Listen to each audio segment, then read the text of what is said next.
Good afternoon, retail ambassadors. Ryan coming to you from our inside of our 43-foot Hammer Nutrition big rig. As most of you know, Sarah, my fiance, and I were headed across Canada right now, stopping at a bunch of our loyal Hammer dealers and doing fueling talks and promoting my new book, A Purpose Ridden. So we're on the road right now, so thank you for your patience in getting this video out. And of course, leading up to this tour, I was away for pretty well a month racing the Tour Divide mountain bike race from Banff to Mexico. So back safe and sound and ready to jump back into these videos. And today we are chatting hammer bars. Bars are probably a pretty familiar item around your store.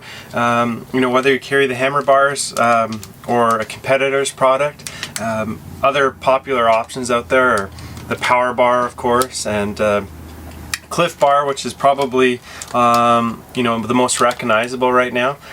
But interestingly enough, out of all the Hammer products, the whole Hammer line, I would actually feel the most comfortable putting our bars up against any other competitor product out there. Reason being is all it really takes is looking at the ingredients to know what you're working with. And you know, matching our bar next to maybe more of a commercially available bar, you'll see right away that the ingredients on our label you can actually pronounce. And that's something that I've always appreciated. And even though I'm not a scientist by any means, usually I can have a pretty good understanding of what's in the bars by reading the label. I can't say that for the competitor products as a whole. So there's the ingredients, which I'll get into a bit more, but also just the consistency. You know, one thing I've really noticed between what I'll call a premium bar, so a more expensive bar, and a cheaper, more commercially available bar, is one, the texture. The cheaper bars tend to be harder, and you probably know this. You know, one of my go-to lines is, for one of our competitors, is you could pick it up in a package, and if you threw it against the window pane would break. It's so tough and chewy. Whereas the Hammer bars, you know, as soon as you open them up, right away you'll notice that the consistency is just really smooth. It's very easy to chew, and it's inviting. You don't look like you're gonna have a struggle against this bar.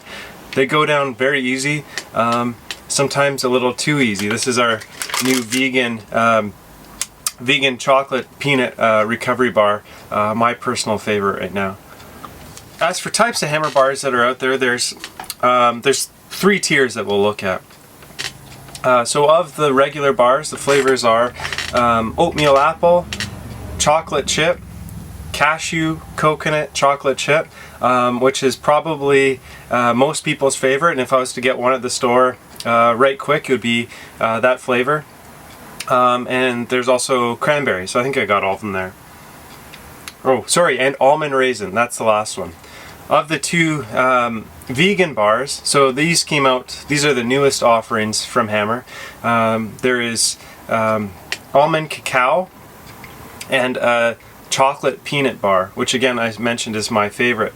These two bars have 14 to 15 grams of plant-based protein, okay? So the vegans in the crowd, the vegan customers, definitely a strong demographic.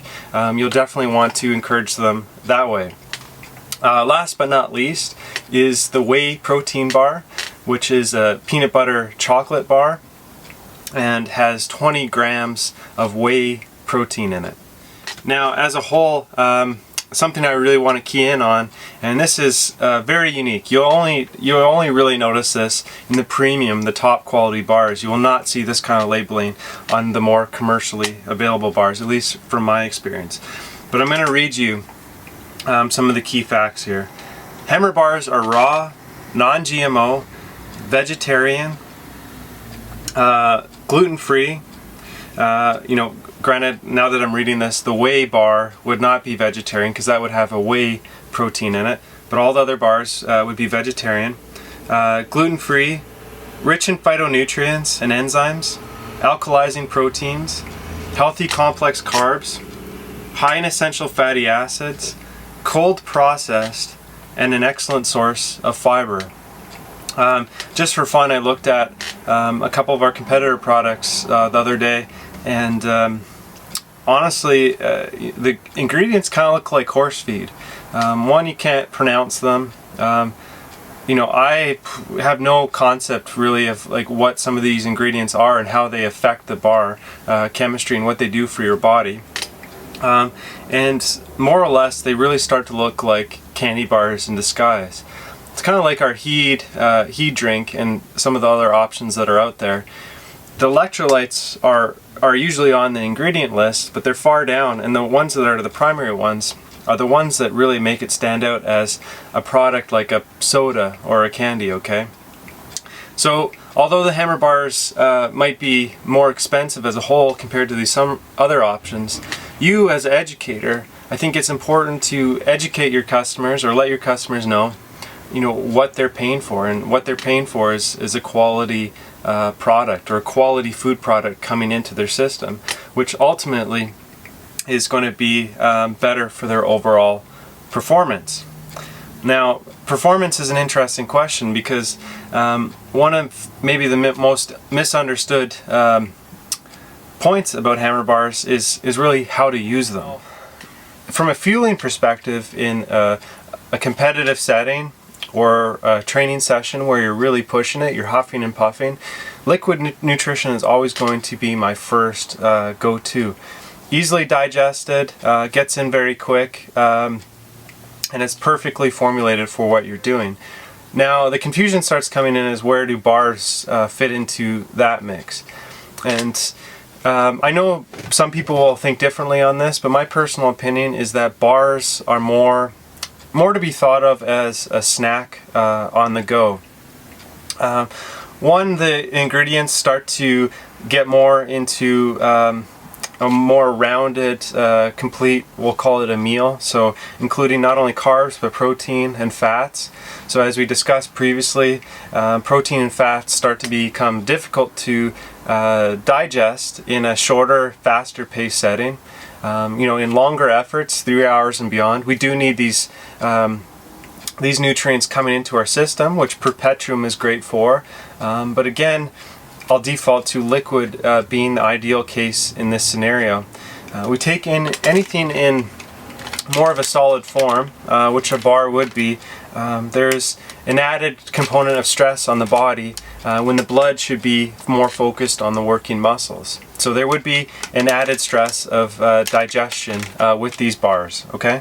That said, you know, if your event is that long, slow variety, the ultra effort, you're walking, you're hiking, you know, basically, you know, the one indicator really is if your breathing is at such a level where you can talk to your neighbor fine, you can carry on a conversation, you're not overly exerting yourself, but you are going a long distance, a bar would be great in that scenario in a training or a competitive setting. But otherwise, you know, keep it as a snack on the go. You've missed a meal, perfect. You know, the vegan protein bar, the whey protein bar, you're looking for a top-up calorie source in addition to, say, your Recoverite after a workout in that first 30 minutes. Perfect again. Okay, to wrap up, what did we learn about Hammer bars? Well, they easily have the best ingredients of any bar out there, at least the bars that I've seen. I can only think of probably one that maybe compares that's widely available. So no qualms there as far as saying that.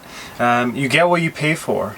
So we really need to educate our customers that there is a difference between a cheaper candy bar that will likely not last in your system for as long, so have that same kind of flash and crash with the simple sugars and junk ingredients that candy bars have. So you get what you pay for.